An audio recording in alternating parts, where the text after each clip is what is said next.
Our event today will focus on transformation within small to mid-sized firms, the perfect breeding ground for innovation as they're often more nimble, agile, and willing to adapt.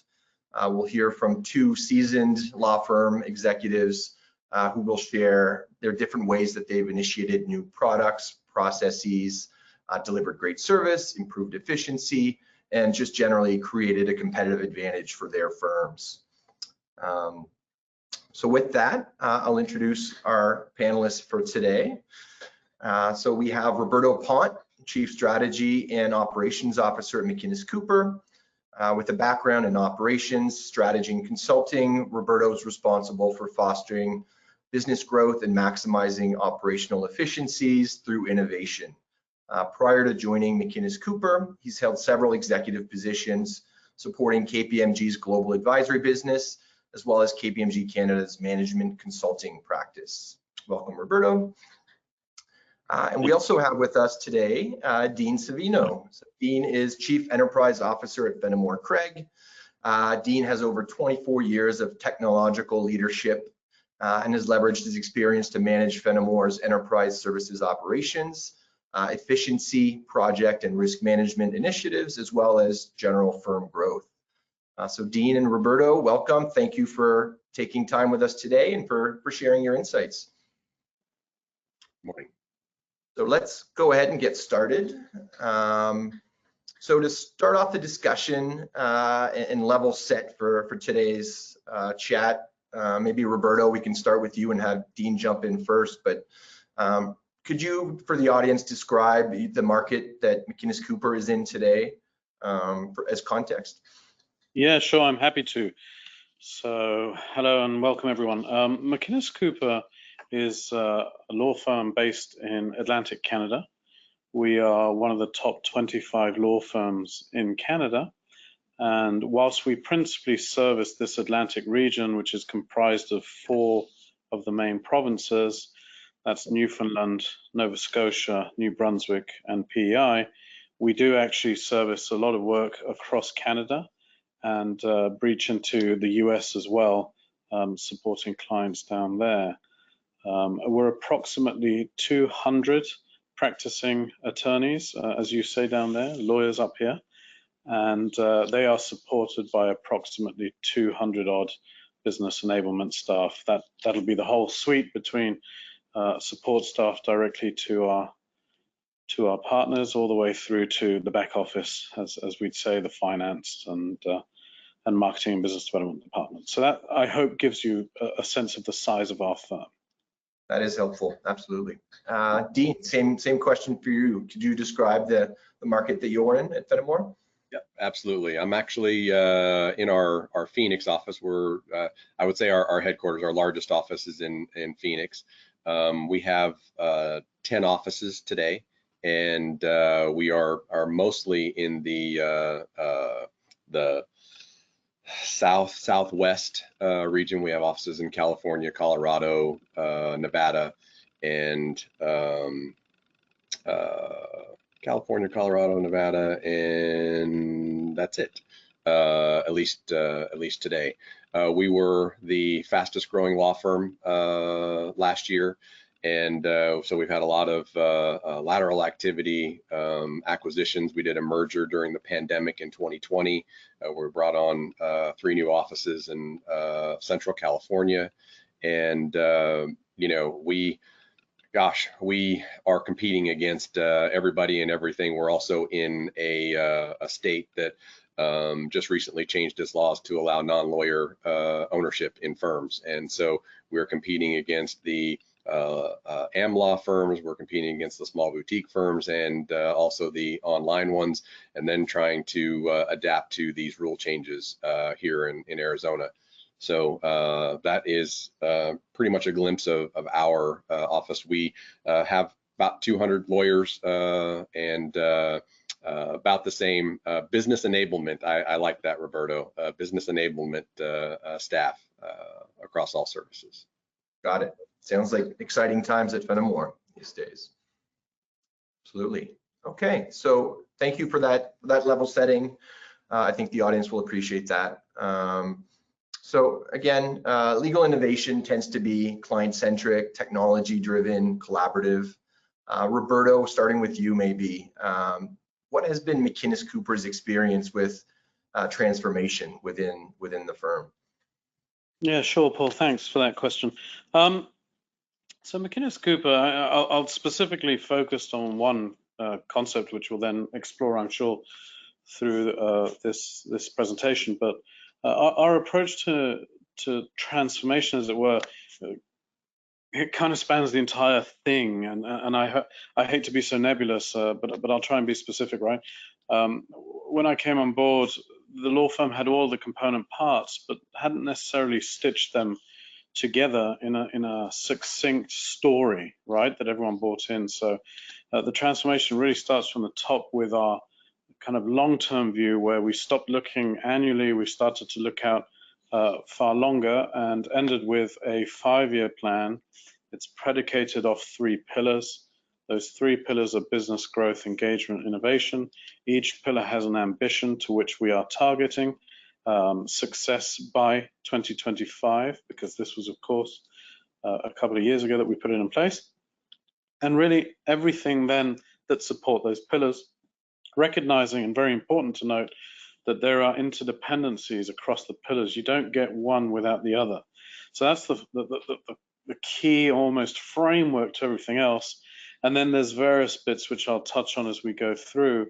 But more recently, as a specific example, and recognizing that you've got to be nimble and you've got to come up with good ideas, we broached the subject and then launched, broached the subject, investigated, planned, and then launched an advisory business called MC Advisory. And that's only been really functioning for about a year. It was almost a year ago that it formally launched into the market, if not just a little bit under. And that's seen success. It really has. It's had a good, strong response from the market. And it didn't seek to replicate what was there before necessarily, but rather to complement what our lawyers currently engage in by way of, their expertise and their services. And that was really important when we came up with that proposition. Absolutely. No, that's very interesting. Now, I guess to pick up on that, not all law firms have necessarily the foresight to look ahead 5 years with their strategic planning process. I know that you come to McInnes Cooper from one of the big 4. Would you say that implementing this 5-year strategic plan has been informed by that experience with the big 4? Yeah, that's a fair question. I'm glad you didn't ask me to represent the big 4's plans, as I normally get asked, because I always find it quite magnanimous, right, in terms of people's expectations. I mean, I certainly can't speak to that, but definitely my experience in the big 4 has informed a lot of the thinking that's happening here. I can't negate the experience I received there helped me to be able to put together the pieces. But I want to be very clear, it doesn't really happen without the law firm being in a position to do so, right? So what I brought was a perspective. There was already a bit of an understanding and awareness that the big 4 are growing. They are growing aggressively. They are identifying areas where they haven't necessarily moved on to before. The area of law typically has been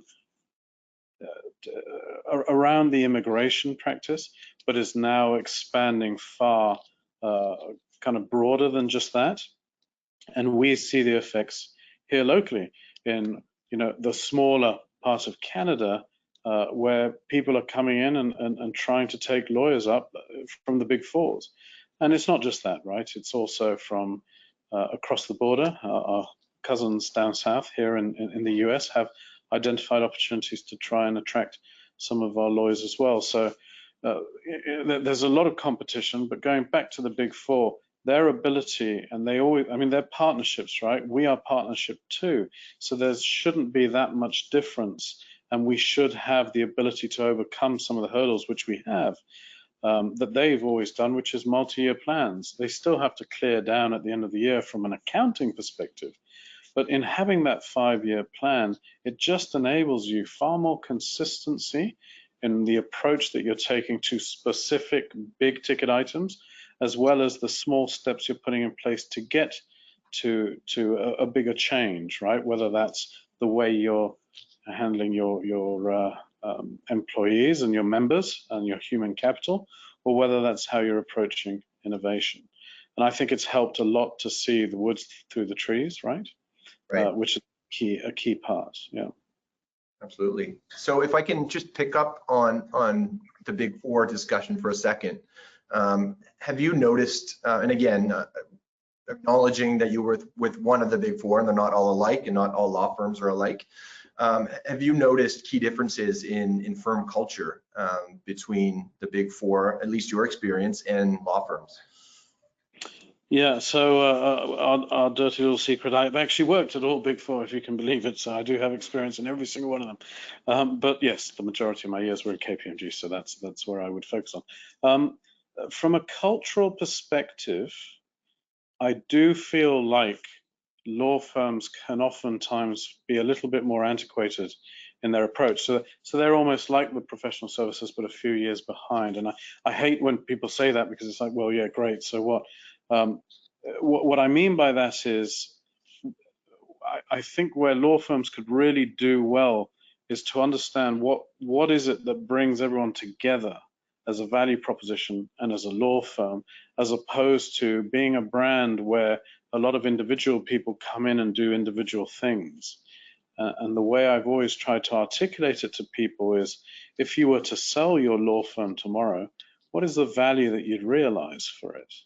And I think that lack of kind of financial awareness necessarily, and I don't want to suggest lawyers aren't financially aware. I think they are, but the education isn't there, at least from what I understand in the Canadian law school. And as a consequence, the ability to understand true value and what drives it doesn't necessarily exist. And therefore, there is a tendency to lean towards the individual. Now, it's compounded a little bit by the partnership structure, where partners are oftentimes quite individual, opinionated, and defensive about their practice. And so they should be. They've spent many, many years crafting it, don't get me wrong. But there's a bit of that. Mind you, that existed to a certain extent in the Big Four, not so much. And then how you actually come together and encourage that. And that can oftentimes be a function of the compensation mechanism, which I know is a dirty word and you're not allowed to say it. But you really do have to look at all those pieces in order to determine how you change a little bit of that culture, so it becomes a rising tides will lift all boats, as opposed to let's build the mountains and leave deeper valleys, right? Which was a nice anecdote I heard the other day. I like it. Thank you for that. Well, if we can, sorry, go ahead. I was just going to say, and you know, to Roberto's point, it really all starts with that strategic plan and your leadership. I mean, you had mentioned culture earlier, Paul. I think that has a lot to do with it. I think that I'm not saying anything that anybody doesn't already realize. Law firms are going through a seismic shift in, you know, the way that they're run, the way that they're competing, and you know, the traditional law firm has to change. You know, some of that is the way that they do compensation, some of it is the way that they do innovation, some of it is the way that they run the firm. Our firm 2 years ago, just prior to the pandemic, completely changed its leadership structure on the administrative side and went to a C team. So we don't have a traditional COO. We have a C team that functions as that COO, and there's a lot of collaboration and stuff that goes you know, along with that, and that has functioned very well for us in the last 2 years. Obviously, with all the growth and everything else, talk about stress test. You know, that's a great indicator of whether or not that structure was going to work or not. And we continue. We just brought on 2 more offices and 50 more people in Southern California, and did that in a relatively short period of time. So I think leadership and the strategic plan and monitoring and measuring, I was going to add on, each year you have to look at what are your goals, and then at the end of the year, did you accomplish them? And if you didn't, why not? And going back to your strategic plan, those goals need to line up with your strategic plan. Your business discipline, your agility, your flexibility, and all those things lead up to there. If everybody is rowing in the same direction, the as Roberto pointed out, you have all these attorneys that are individuals under one roof, but if you have a strategic direction that everybody is going towards, it just makes all of those people function more functionally than dysfunctionally in a firm like ours, where you have 200 lawyers and multiple offices, all trying to service our clients and as individuals, but we are one firm, and that culture has to come through in everything you do. Right. No, absolutely. And that's a good segue to our next point in the discussion. Again, turning over to you, Dean. Meaningful transformation can always look like examining current workflows for inefficiencies or stepping away from the old way of doing things. Could you elaborate on strategies that Fenimore has implemented to work more efficiently? Absolutely. I mean, to what Roberto said earlier, it's about being adaptable and flexible, and looking at new ways of doing things. Not a necessarily a plug for LAC, but at the same token, at the start of the pandemic, we lost our second knowledge manager library person, and we had nobody in the library, and I looked to LAC to help fill that void. We had some interactions in previous years and established a relationship at the beginning of the pandemic that really has turned out to be so much greater than what I even thought it could potentially be. So lost our librarian, again, 10 offices, and we did really well in condensing down all of our print and everything else, and everything was electronic, so it made the transition a little bit easier for us. But we partnered with LAC Group, and initially just wanted all the heavy lifting of the legal research done by LAC, and it became so much more. We added in a project manager or a library manager for about 40 hours a month.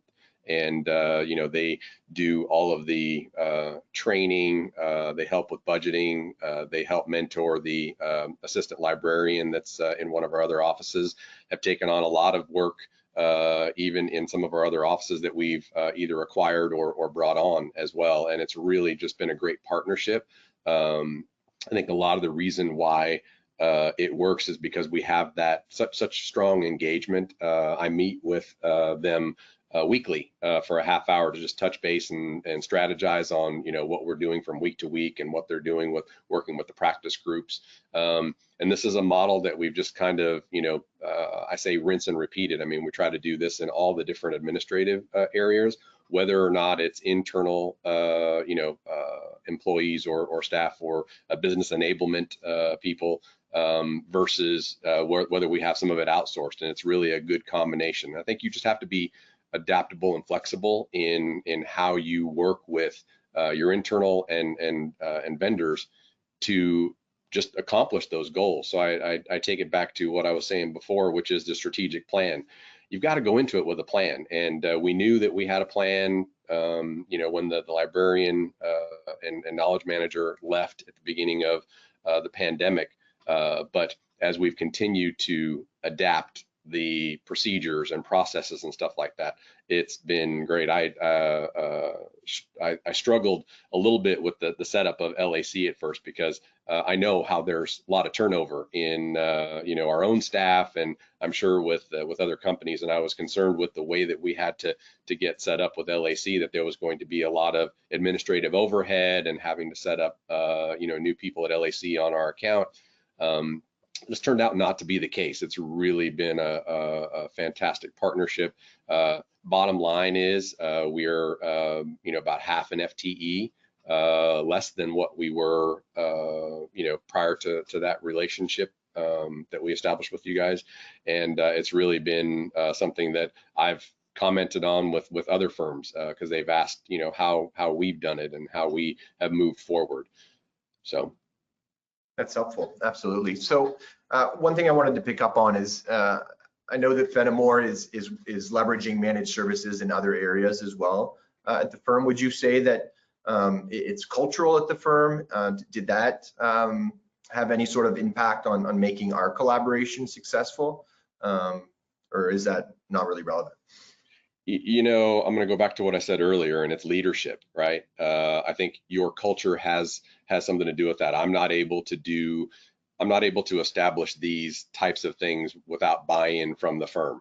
And part of that is putting together that plan. What does this look like? How can we replicate and provide the services to our lawyers and to our staff in this area and still, do it within a reasonable budget and maintain our processes?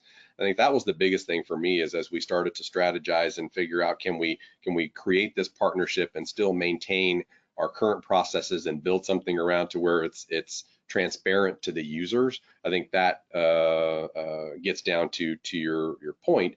It's about leadership. It's about having leadership that's creative, that understands the financials, understands the strategic initiatives, understands the processes and how they work within a firm. I would say that my 26 years at Fenimore kind of gives me a little bit of experience on how everything works and how all the data information flows and how the processes get done. And it's helpful. It's helpful to have that knowledge and experience to be able to apply it to making changes of this magnitude. Great, excellent. Well, now that we've heard from both Dean and Roberto on transformation initiatives at their firms, we want to hear from you, the audience, about your experience. So we're going to launch our first poll to get a sense of what your firms are doing. So the first poll question is, how does your firm measure the impact of your innovation initiatives? So we'll give you 15 to 20 seconds to select one of the options, and then we'll close it down.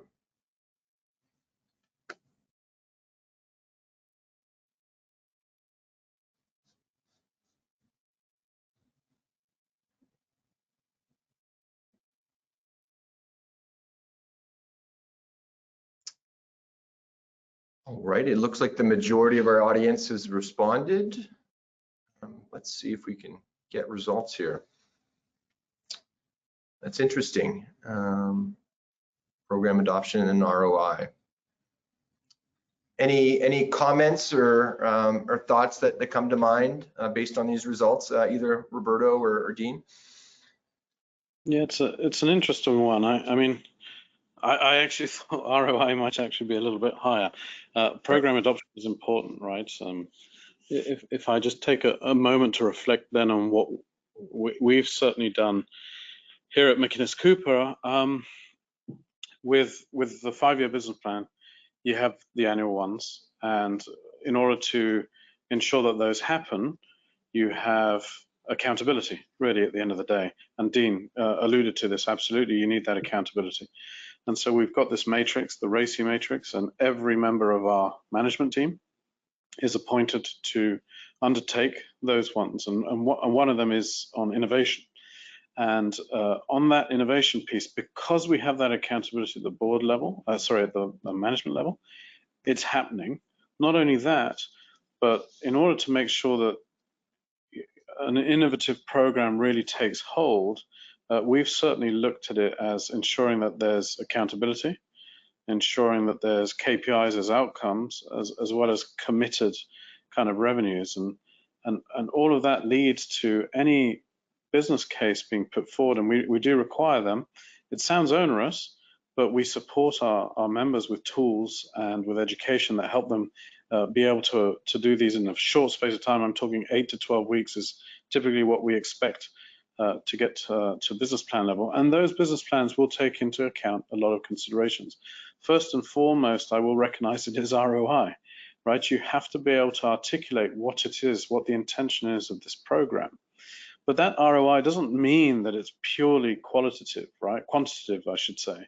It's not just about the dollars and cents. There is a qualitative aspect. So interesting that no one should put, efficiencies and productivity and all that, because that's typically a qualitative aspect. Right. And I'll tell you why. With one particular one that we undertook virtual mini books, and I'm not going to claim that this is some sort of innovation that's going to blow your mind at all. I think it's probably table stakes. But what was really innovative was our approach, because we took a program that looked to be quantified at X, and then I said, that's impossible, it's probably 3 times that. And I remember I had my CFO saying that there's no way in hell we're going to put that through the innovation committee if it comes 3 times multiple out. I said, but we will, because what you have to do is look at the cash flow and look at the milestones of when they come in.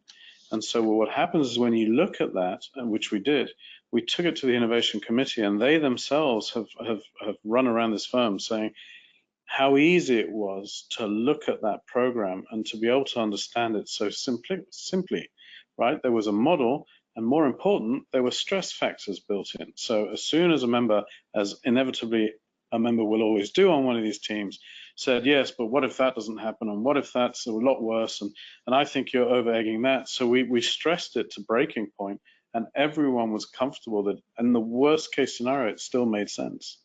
And so ROI, I think, is a lens, but you have to take the qualitative, if I could spit it out, the qualitative aspects.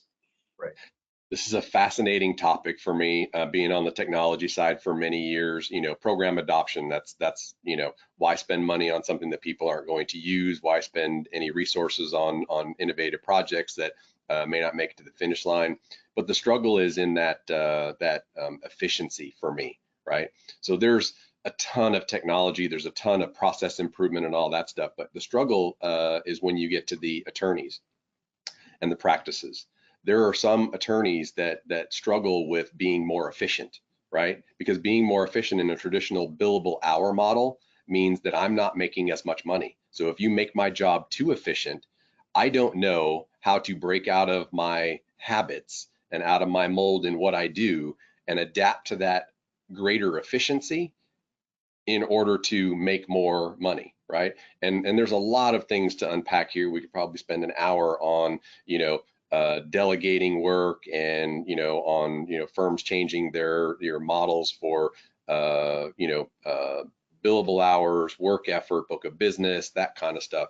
But it's fascinating to me that this conversation kind of just swirls. You want program adoption, and I think this is why we go back to the plan. Everything that you do has to have a plan associated with it. You have to get those key stakeholders. You have to flush out the plan, and you have to play the what if. What if we don't make the efficiencies or get the ROI that we want? I think that's probably what Roberto was saying when he was talking about the stress test. You've got to have some sort of indicator that you're looking at and going, okay, hold on, this isn't going the way that we thought it was going to go. So at some point we have to decide, do we continue down this road or do we take a step back and change direction? And I think that's where that adaptability and flexibility in your strategic plan, as well as all of your project plan, really makes a lot of sense. All the things that are on that chart really are things that you should be doing, in my opinion, you should be doing prior to starting any kind of innovative project, is looking at where are you going to impact and down to the users. If you're going to take users out of their normal process workflow, it better be for a good reason, because trying to get these, herd these cats into doing something different than what you would normally do during your day is tough. And you have to have a value proposition. You have to have a way to engage them and make them excited about making some sort of change in their natural workflow. Right, absolutely. Okay, so if we put the poll question to the side and go back to the examples that you've both shared on innovation within your own firms, can you tell us what the impact or outcome of these initiatives has been on firm culture, but also on the bottom line? Maybe Dean, we can start with you and go to Roberto after. Sure. Let's go back to the bottom line on the project that we talked about. We went in with the goal in mind to be at least at the same, ROI, if not better than what we were doing before, and we've absolutely exceeded that. We've actually added on hours to our contract for the project manager, because there's other things now that we see that we can, invest in and want to do greater. I think impact on the firm culture, for me, it's going to be different depending on what you do. For us, in what we did with LAC Group, we wanted to increase consistency, and we wanted to make sure that there was not a negative impact on culture, that people could still utilize the same mechanisms and processes that they did before to get the legal research and things from the library knowledge management area done without impacting them to the point where we're changing their processes, or didn't matter the people that were involved. We wanted to make sure that the process kind of was a rinse and repeat, and it didn't matter who did it. They were going to get consistency from the process that was laid out.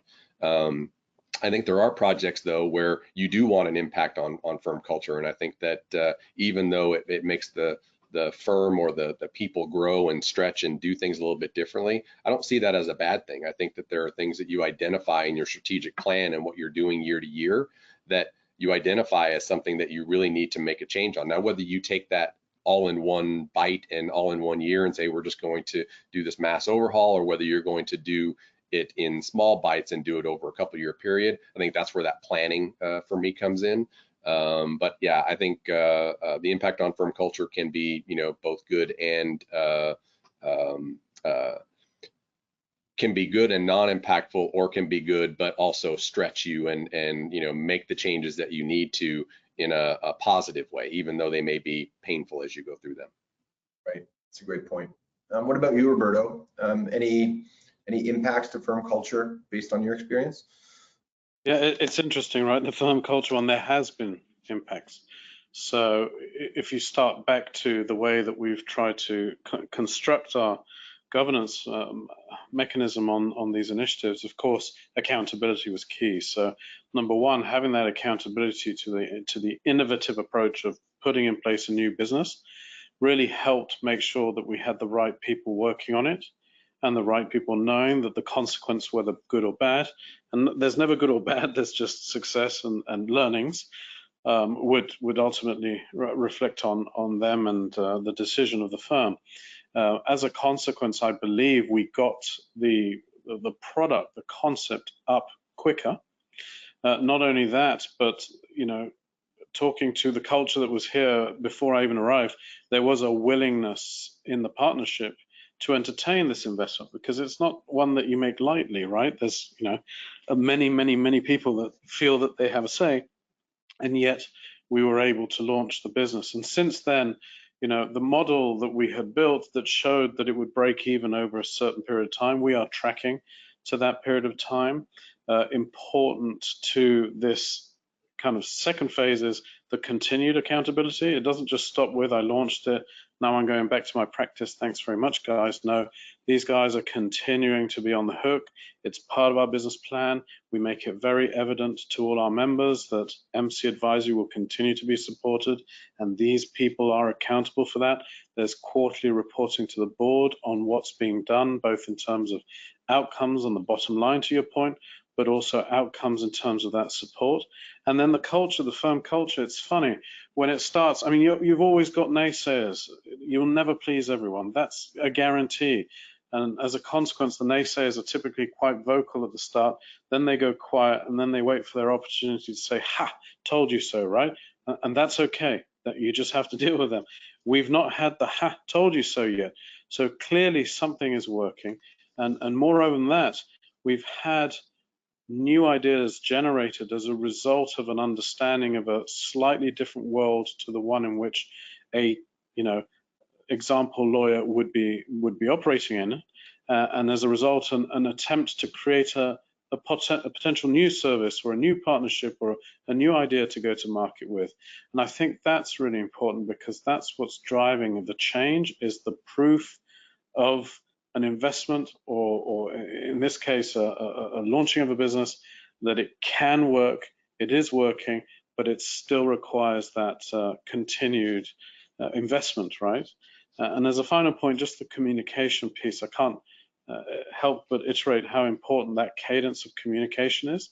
And we, apart from the reporting, continue to create situations where either they are passing through the offices and presenting themselves, introducing themselves and talking through, or they are attending joint workshops with clients or joint sponsorships that we have out there in the market.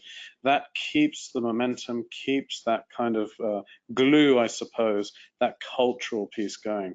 So yeah, for now, it's as my daughter says, butterflies and roses. I like that. So that brings us to the I guess the next phase of our discussion, which is on overcoming challenges. We all know that some firms tend to stick to the status quo, or it can be a challenge to get lawyers to accept change. It seems innovation is constantly being pushed aside, which can lead to ongoing problems or keeping inefficient conditions. How would you overcome these challenges at your firm? And maybe we can start with Roberto and this time. Yes. So I don't think I'm arrogant enough to suggest that we've overcome the challenges in their totality. I think the challenges are here, they will always be here, and new ones will manifest. But certainly what we try and do is just continue that approach to consistency. And so again, I feel like I'm repetitious, and I'm sorry if people on this call are going, doesn't he have anything else to say? But it is true that that accountability model breeds trust. Not only that, but when we actually went into true innovation, because innovation is a part of our plan and it's a part of our budget, and what we were clear to do was to make it very open and transparent to people. This is what innovation is, as we have defined it.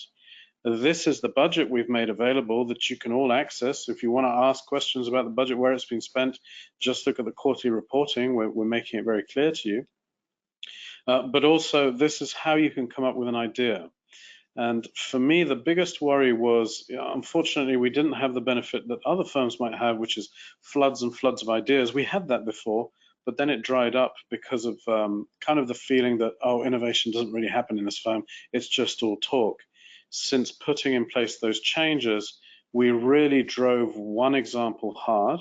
We brought in an external tool, as I said, that helps you develop business cases in a rapid scale. We brought in place a mechanism that allows people to be able to build models very quickly after the business case has been done, because without that information, you're wasting your time. And what we've got lawyers to do is actually consider all of the financial implications back to the qualitative, quantitative piece and how you model for them. As a result, on the virtual minute book one, the model literally took a weekend. Like it wasn't that complex. But the consequence of that is just putting in place a very salient, articulate picture to a committee that is in charge and appointed by the partnership to make that assessment. And then post that communication piece that I told you about, it's singing the success stories, it's reminding people. And I can tell you that it's had an effect and it's overcome the challenges of negativity. That doesn't work, I'm not interested. Because we had a target this year, and it was not a very big target in terms of numbers of ideas that we would actually push through. And already by month 2, we had hit that target. We did not expect it to have as quick an impact, but it has. Now, of course, the proof is in the pudding.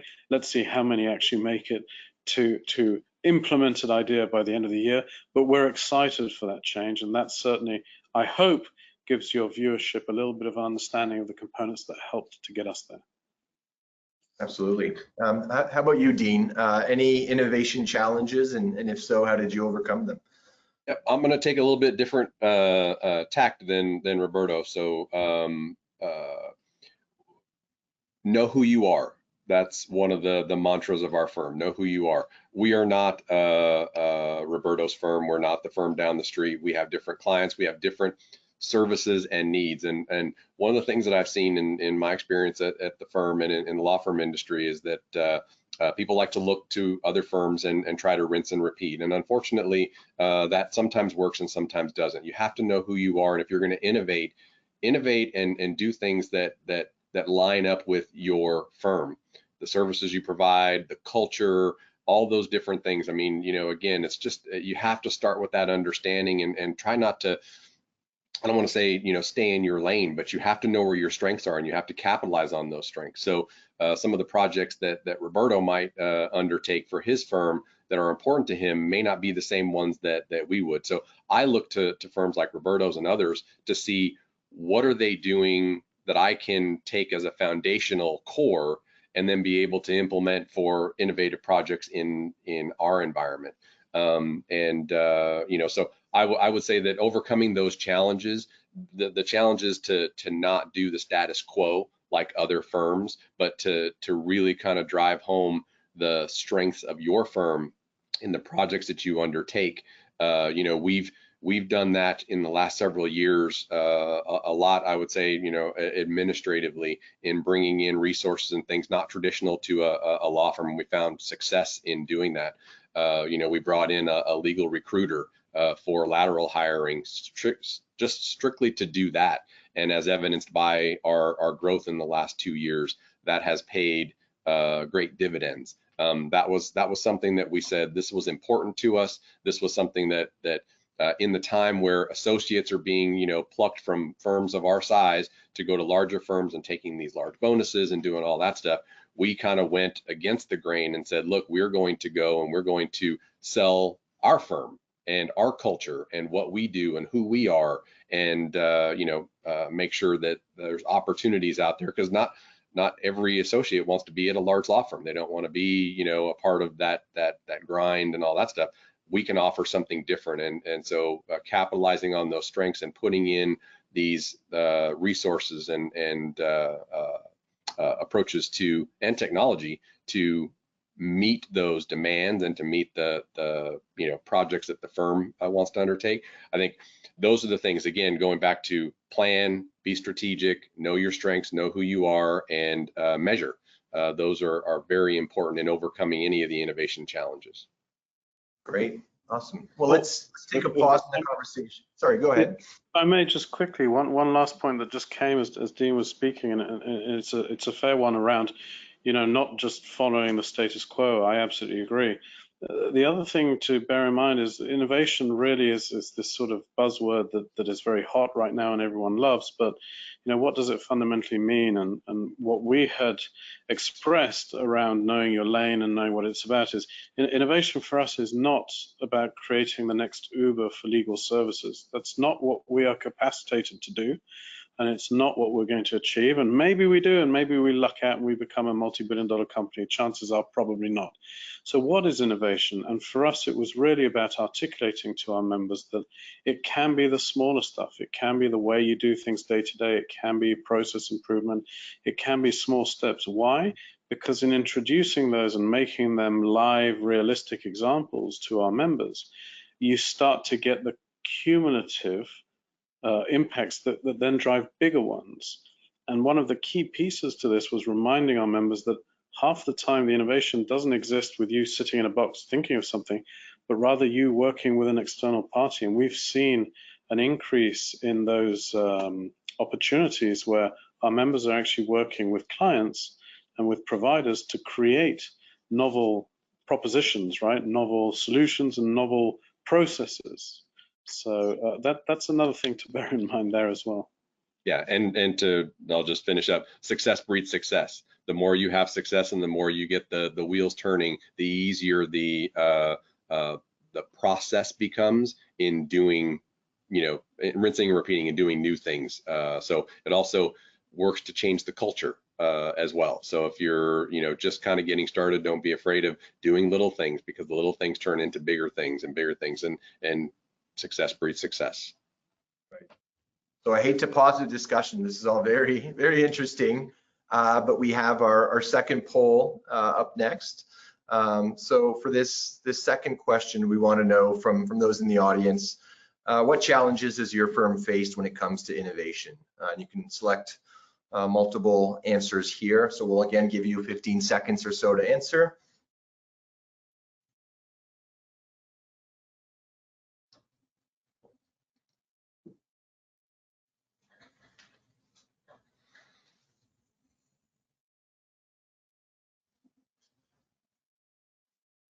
Okay, I think we can close the poll now and share the results. Interesting, a big spread. I was going to say all the above. Right, yeah. Does any of this surprise either of you, or is it, I think, maybe more a case of all of these apply, as you said? You know, for me, they all apply, and it's really about how you adapt or deal with those things, because we've all had, I mean, especially in being a small to mid-sized firm, you have budget constraints, you have all the different things that were mentioned on there. And I think you have to be creative. Early on when I was working with firms, it's so hard to sell technology to lawyers, right? Because you're not selling technology, you're selling how much can I take away from you in overhead, and that's the way that they see it. They just see the number. So you kind of have to approach things differently. And a lot of times, I'll say for me, I won't generalize, but for me, I know I can see that there's things that the firm needed to do or need to do. And I typically can see it before they do. And so being successful at selling that and coming up with a plan that fits within their thinking. Roberto talked about, a 5-year plan 10, 11 years ago when we talked about security and what we needed to do to bolster security. You can try to sell security and everything you needed to do, and the price tag was just way overwhelming. But breaking that problem down and prioritizing what needed to get done and pushing it out over a 5-year plan, and then tying it to strategic initiatives, client directives, and risks really kind of help me set the framework to fit it within the budget and get over those budget constraints. And then instead of trying to sell the technology or what we needed to do, it kind of sold itself, right? Because now I could just say, look, it's your firm, your decision. Here's what we do, and here's, if we don't do it, here's what can happen. You decide. And being able to do it that way really helped our firm kind of overcome all the different things that were on the poll. So that's, I'd offer that up first and foremost. Roberto. Oh, you're muted. Paul, I don't know if you can get the answers up so we could see the split again, but I mean, every single one of those does manifest itself as a challenge in any given circumstance. Yeah, there you go. So analysis paralysis, that typically, it doesn't really truly happen as analysis paralysis, I don't think. I think oftentimes it happens because people say I'm too busy. And so Right. the paralysis is not because of the analysis, because of the overwhelming amount of data, but just because the timing is so hard. And again, I believe that having accountability and having a mechanism in your firm that allows for that accountability, and knowing that accountability comes at a cost in terms of resource, whether that's financial or monetary, or whether that's resources meaning people, that's important. Your budget constraints, boy, do I know all about budget constraints. Your CFO is your best friend, so make sure you make friends with them. Right. But that, again, the way we overcame it, we didn't remember that the ultimate price tag on the last innovation product or program, I should say, that we put forward was well in excess of 3 times multiple of what the budget was. Now, how did we get it through? Because we were able to articulate the cash flow over multiple years, and therefore the spend required at different points. As a result, because it was framed within the context of revenue generation, and not everything is, I get it, but things, there are options that, to Dean's point, that create efficiencies. And with virtual minute books, there was a revenue component for sure, but there's also a cost savings component that we articulated in terms of square footage saved by boxes not being present on the floor, and therefore the ability to free up some of our real estate and do some more interesting real estate planning work, right? That's important, and that's why that comprehensive view, and in our case, using a third party to really help us, has paid dividends. And then the final piece is here, status quo and no one responsible. Back to the accountability matrix. I mean, that just absolutely does it. But again, you need to have your partners, you need to have your members bought in. And that is a cultural piece that Dean kept touching upon, which is a very hard one.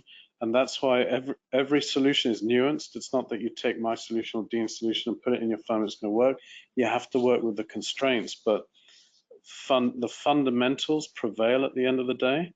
And again, I'm repetitious, but that business case that really speaks to the timeline, all of the benefits, all of the costs and the consequences, with that stress test, the ability to say, if in the worst case scenario, what would happen, if you can get a committee or a governance mechanism in your firm comfortable with that, it's a very hard thing to say, no, we're not going to do, unless it's purely a strategic one, in which case I can't help you, right? The strategy is different for each firm. Absolutely. So we've talked about transformation and its impact on how to overcome common challenges. Now let's try to give some tips and advice on how small to mid-sized firms can pursue a path to innovation. Where do they start? Dean, any thoughts on this?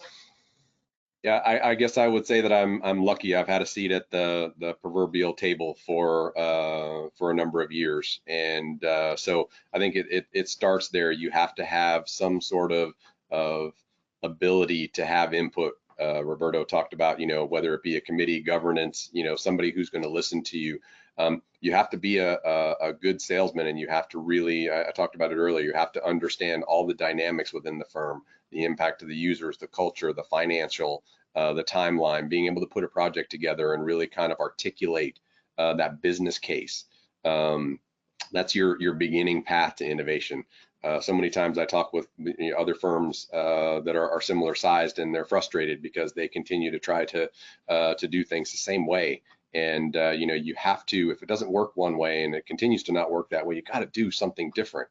And for me, I've always said, I don't think it's my phrase, but I say it a lot. It's do the right thing for the right reason, right? And if I can articulate in that business case what that right thing is, where it lines up to the strategic plan, where it lines up to a client initiative, where it lines up to financial or process improvement, that's where you start. And sometimes it may take you planting the seed. It may take a year, it may take 6 months, but you have to start there. And then once you get there, you have to do the little things. Start with a small project. Years ago, I started on a project to completely revamp the compensation review for attorneys, which is a horrendous process and filled with a lot of time spent by lawyers looking at reports and all that stuff. And I knew that there was a better way to do it, and we took the time to kind of map out. I did some analysis. I did some sampling to show what could be done. We invested in the tools, and within 2 years, we were saving attorneys that would normally spend 4 to 8 hours on going through their compensation memo process and going through and articulating all the things that they're great about and why they should get paid a lot of money. We went through and condensed that down to where they could do it in an hour or less. And that was just by applying some principles, understanding the process, and working with the different teams to figure out what made sense and where we could make the most impact. So again, you have to start somewhere, and you have to have conversations and be willing to invest a little bit of time in kind of flushing out what it looks like and proving that to the people that need to listen and give you the ability to get started on that path. Right. Roberto, anything to add to that? It's difficult. Dean's certainly given us a comprehensive list there. I'd probably add that a component of inspiration is really important, and therefore your path to innovation needs to have an inspirational purpose almost. And I know that sounds fluffy and airy-fairy to lawyers in particular, and I know this because I deal with them.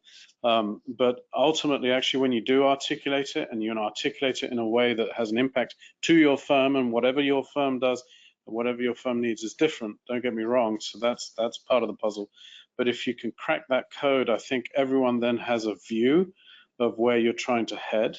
And then to many of Dean's points, the ability to showcase examples, the ability to start small, right? Rome wasn't built in a year, as they say. You've got to really put in the pieces. I think when you have those small successes and you're able to articulate and showcase those successes, and very importantly, and I had forgotten, last year we had a learning experience, i.e. not a failure, a learning experience. And that was equally important, because what we did is showcase to the lawyers why it didn't work. And it wasn't a case of saying, person X was useless. That was not why it didn't work. It didn't work because there were a number of fundamental pieces that missed. right? There was really no accountability. The idea was too broad, and therefore they never got traction. And then there was some seeming unwillingness to actually go to the market and talk to the market, where the other team did, right? And they got, you know, tremendous insights. And again, perhaps a little bit of that secretive lawyer confidentiality was bred into that team that they couldn't overcome.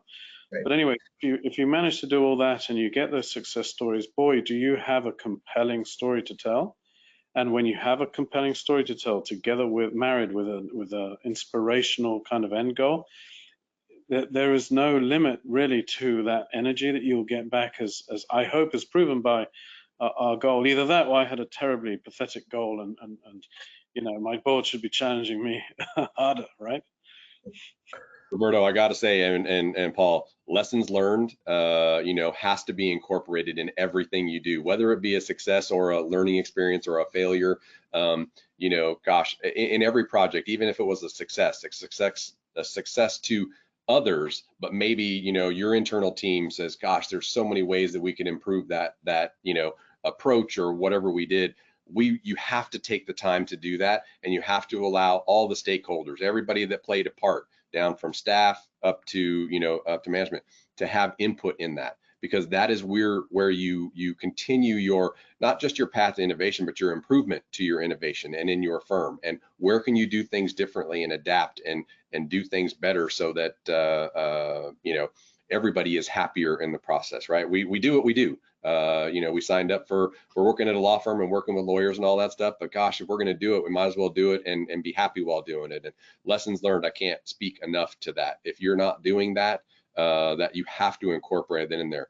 Get that collaboration going amongst your, not just your internal teams, but across departments, because that's really where you'll get fresh ideas and be able to continue your innovation and improvements in the future. That's a great point.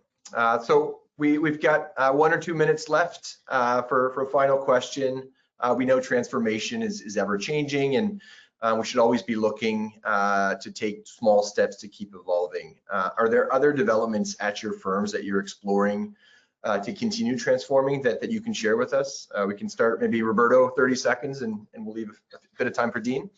Yeah, sure. I believe I may have alluded to it. We've obviously had a couple of ideas come through that we're pursuing. We have had some partnerships with clients that we have put in place and will continue to pursue. And more importantly than not, we have a big kind of, I'd call it a digital transformation piece that we have begun exploring, is gathering a little bit of momentum, and we hope will be the exciting piece for this year. But it's an awful lot of work. But as I said, it comes off the back of being able to do some of the smaller wins, being able to showcase the accountability, being able to showcase the success rate that buys the confidence of our governance mechanisms, enabling us and allowing us to pursue it. So yeah, watch this space. Yeah. Dean? Transformation is cultural. You know, it doesn't lie with one person. I think it bleeds throughout your firm, and I think we try to do this with a larger group of people, department managers and whatnot. We want to empower them, you know, on the transformation journey, and so you know, it's bred into our budgeting process, our planning process for each year, to make sure that everybody has a voice and everybody has input into the strategic initiatives and directions within the firm, and that includes the innovation as well. You know, there's the stuff that you have to do, and then there's the stuff that really you want to have 1 or 2 projects each year that you really invest your time and energy into to improve the firm and its efficiency and its strategic position. You know, we're working on one, I alluded to the rule change in Arizona. That's another one that we put a lot of time and effort into figuring out, how do we capitalize on that? We can't change it. So how do we adapt as a firm to incorporate that in and serve our community better and serve our clients better?